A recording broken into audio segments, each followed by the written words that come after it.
Sezoni veror ka nisur dhe bashkë me të problematikat që shoqërojnë si zaptimi hapësirave publike, Policia Bashkiake e Velipojës edhe këtë fundjavë vijoi ndërhyrjet për lirimin e tyre nga subjektet që shkelin hapësirat publike. Në kuadër të këtij aksioni janë vendosur gjoba dhe sekuestruar çadra dhe shezllon, të vendosura në kundërshtim me rregullat. Drejtori i Policisë Bashkiake, Saimir Rustemi, theksoi se kjo fushat do të vazhdojë pa ndërprerje gjatë gjithë sezonit turistik.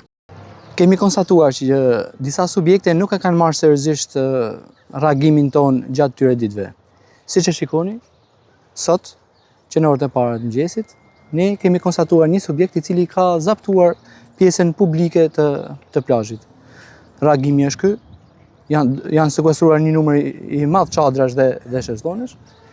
Dua ta theksoj se qëllimi jon nuk është ndëshkimi, por do të jemi në mënyrë strikte pa tolerim për çdo subjekt që do të zaptojë këto hapësira.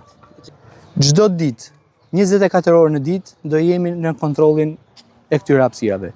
Një patrull do të qëndrojë gjatë gjithë sezonit vetëm në monitorim të hapësirave publike. Shpesh në plazhe shqiptare është ngritur shqetësimi i mungesës së hapësirave publike dhe zaptimi i tyre nga subjektët që kërkojnë të përfitojnë sa më shumë para, ndërkohë që jo çdo kush mund të përballojë pagesën e vendosur nga subjektet për çadra dhe shezllon.